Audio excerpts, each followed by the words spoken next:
Hari ini, saudara, saya nak mengulas kenyataan yang dikeluarkan oleh Wan Ahmad Faisal. Wan Ahmad Faisal ni, saudara, Ketua Armada. Lebih sesuai dengan nama timbangan Armanja. Wan Ahmad Faisal mengatakan bahawa kerjasama di antara BN dan PH ialah satu kerjasama munafik. Kerana kononnya, kerjasama antara BN dengan PH ini adalah kerjasama antara anak murid dengan cikgu. Saya pun hairan kenapa kalau pun betul lah kerjasama antara anak murid dengan cikgu ni, saya tak faham kenapa dia nak kata ianya munafik. Saya nak beritahu dengan Mak Jagon yang baru sehari dua masuk politik ni, di dalam peristiwa pemecatan Anwar tahun 1998 pada tanggal 2 September 1998 di kediaman rasmi Timbalan Perdana Menteri ketika itu, hanya seorang dia menteri yang hadir untuk menyatakan sokongan dia kepada Datuk Seri Anwar Ibrahim. Dan orang ini tidak lain tidak bukan ialah Muhyiddin Yassin. Ini ramai orang tak tahu ni. Sebenarnya Muhyiddin tu ialah orang Anwar Ibrahim. Orang yang paling rapat dengan Anwar Ibrahim, antara menteri kabinet yang dipercayai oleh Anwar Ibrahim. Dan dia tak takut untuk datang menyatakan sokongan padu dia kepada Anwar, walaupun Anwar ketika itu berperang dengan Tun Dr. Mahathir Perdana Menteri yang semua orang tahu paling diktator, paling berkuasa, yang dikenali sebagai Maha Zalim dan dikenali sebagai Maha Fir'aun. Ini Mak Jagon dia tak tahu dia baru masuk politik, baru sehari dua dalam politik, dan dia kata kerjasama ni munafik. Jadi kalaulah ketika November 2022, ketika rakyat memutuskan tidak bagi peluang untuk mana-mana parti politik membentuk kerajaan secara bersendirian, sehingga menyebabkan Kebawah Duli Tuanku terpaksa mencadangkan supaya Perikatan Nasional bekerjasama dengan Pakatan Harapan.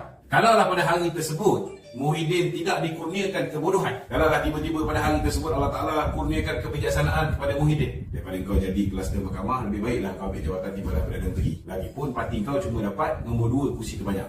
Nombor 1 kursi terbanyak dapat Pakatan Harapan, Parti Anwar Ibrahim 82 kursi, parti kamu cuma dapat 73 ketika itu. Kalau ketika itu, nak tanyalah dengan Mak Jagon ni, kalau ketika itu Muhyiddin dia fikir tentang Islam, dia fikir tentang orang Melayu, katalah ketika itu dia fikir tak apalah aku dapat Timbalan Perdana Menteri pun tak apa, janji ini kerajaan ada lebih 2/3 orang Melayu Islam di dalam kerajaan tersebut. 74 orang, mula 73, menang di Padang Serai 74, campur dengan 29 orang Islam ahli parlimen dalam Pakatan Harapan. Maknanya ada 103 orang Islam, hanya 53 bukan Islam. Kalau ketika itu tiba-tiba Muhyiddin diberikan kebijaksanaan untuk memikir Islam dulu, memikir tentang Melayu dulu, berbanding dengan dia punya nafsu serakah dia nak menjadi Perdana Menteri, saya nak tanya dengan Mak Jagon, adakah dia akan kata kerjasama antara Perikatan Nasional dengan Pakatan Harapan adalah kerjasama munafik? Sebab Muhyiddin ini bukan setakat anak murid dia anak didik Anwar. Anwar Tua Pemuda, dia Esko.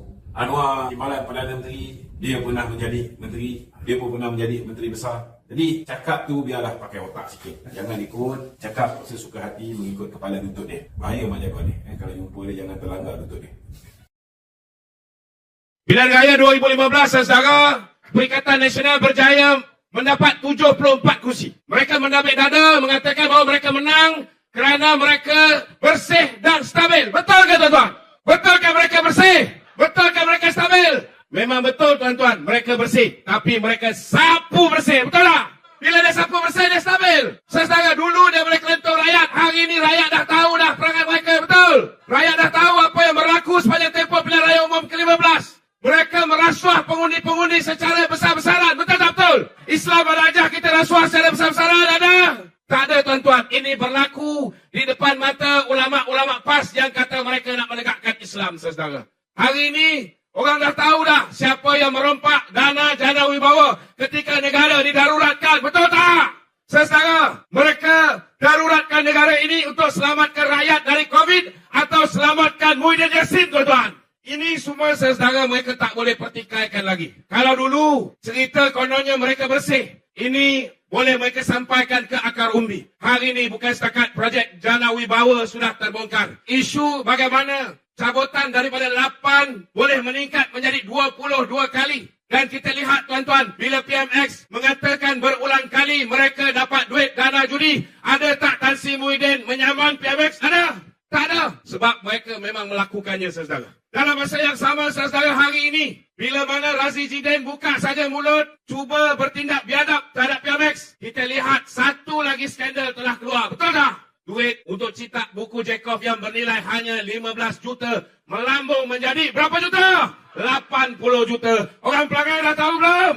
Saudara, itu sebabnya saya nak beritahu bahawa isu kononnya mereka bersih, mereka stabil, sudah tidak laku. Itu sebab hari ini mereka hanya menekankan isu 3A. Mereka mengatakan bahawa hanya di bawah pemerintahan mereka, maka orang Melayu dan orang Islam boleh selamat. Betul ke tak betul, tuan-tuan? Tidak benar, saudara. Saya nak beritahu, saudara, agama Islam diletakkan sebagai agama persekutuan. Hak istimewa orang Melayu diletakkan dalam perlembagaan kedudukan bahasa Melayu, kedudukan raja-raja Melayu. UMNO, Barisan Nasional yang meletakkannya. Betul tak betul?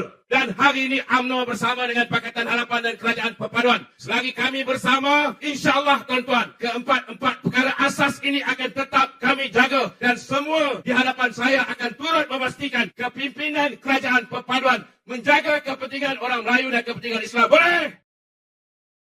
Kalau kita tanya dengan PAS Pusat, dia akan kata anak muda kurang kepercayaan kepada Nasional. Saya tak nafikan ketika pilihan raya umum yang ke-15, memang Perikatan Nasional mendapat sokongan padu orang muda. Orang muda yang baru first time voters, yang baru cecah 18 tahun, tak tahu apa-apa. Biasa dapat beasiswa farma, mak bapak bagi RM10, RM5 pergi sekolah. Tiba-tiba, lebay-lebay ni dengan geng-geng Perikatan Nasional jolok sampai RM150, RM300, RM350.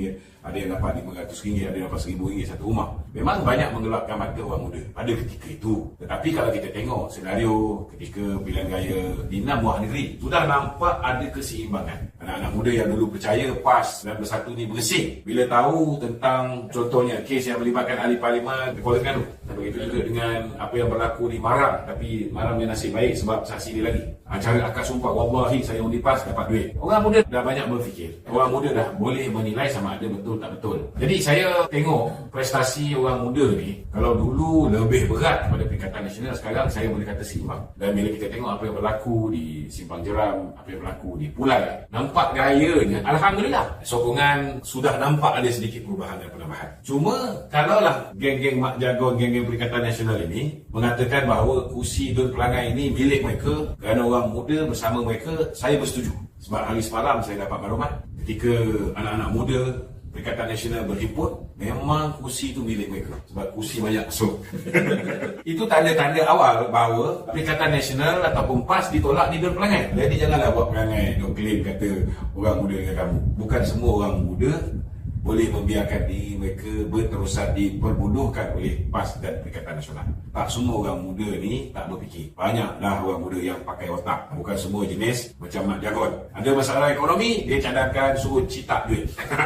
Bila orang berhadapan dengan krisis akibat daripada lockdown dan sebagainya oleh bapak lockdown negara, bapak dia, abah dia suruh bagi, hapuskan loan untuk B40. Kepala otak ni letak ke mana kita pun tak tahu. Tapi boleh jadi menteri ni. Zaman Muhyiddin, maklumlah zaman abah dia, boleh jadi menteri. Dia punya cadangan ialah supaya semua loan B40 dihapuskan. Siapa nak tanggung tu kita tak tahulah. Abah dia pun umum hapuskan loan ataupun hutang tanaman semula untuk peroka-peroka Felda pun. Dia umum je hutang tu dilupuskan, tapi Felda yang kena ambil tanggungjawab, kena tampilkan suku, tapi dia tak ambil tanggungjawab pun nak bayar balik suku tu. 2 tahun selepas dia mengumumkan tu, barulah PFX mengumumkan bahawa dia dah tanda tangan FSRA, perjanjian untuk mengambil alih tanggungjawab untuk membayar suku itu dan membuat pembayaran pertama sebanyak RM990 juta. Datuk Seri Anwar juga akhirnya menyelesaikan masalah yang ditimbulkan oleh Muhyiddin Yassin. Kita kena faham bahawa dalam parti kita UMNO ni masih ada orang yang tak boleh menerima kerjasama ni lah. Dulu mungkinlah kita ni ada kecil hati dengan Rafizi. Rafizi ialah bila kita perintah Rafizi bantah tu, bantah ni. Sekarang ni Rafizi dah duduk dalam kerajaan, Rafizi pun dah jadi pemerintah. So kita nak ambil peluang membantah tu, membantah ni. Nasihat saya satu saja, parti ni kena ada disiplin. Kita tak suka macam mana pun, bila kita dah bergabung, kita dah berada di dalam satu barisan, kita kena ketepikan ke semua benda yang dulu kita tak suka pasal musuh kita dulu yang hari ni dah jadi kawan. Kita kena letak tepi. Apa yang kita cakap terhadap pemimpin-pemimpin Pakatan Harapan, kita kena letak tepi. Dan kita juga harap pemimpin-pemimpin Pakatan Harapan, apa juga yang mereka kata tentang BN dulu, mereka juga kena lupakan, letak tepi. Dan kita sekarang ni cari titik persamaan. So kalau kita masih lagi buat kerja membelasah sesama sendiri ni, ini dah jadi macam menembak kaki sendiri lah. Tapi saya tak nafikan lah, nak buat semua orang puas hati dengan setiap keputusan parti susah. Sama juga di dalam MKT UMNO, ada juga yang membuat kenyataan-kenyataan yang saya pun tak berapa senang. Kita tengah usaha untuk pastikan ahli kita boleh terima kerjasama ni. Tetapi ada juga di antara kita yang bak kata orang tu membakar semangat untuk menentang sesama sendiri. Yang ini perlu dibetulkan lah nampak raya ni. Untuk menstabilkan ekonomi sekarang ni adalah agenda utama kita. Itu penting. Bukan mudah kita bagi peluang kepada kerajaan perpaduan bekerja. Kita kena bagi peluang kepada kerajaan perpaduan ni supaya mereka bekerja. Dan jangan kita pula yang jadi kerengga. Macam jadi kata kan, banyak benda mereka tak boleh buat sebab ada banyak kerengga. Jangan pula kita pula yang jadi kerengga, yang menyebabkan akhirnya kerajaan kita, kerajaan perpaduan ni tak boleh buat kerja. Itulah permintaan saya.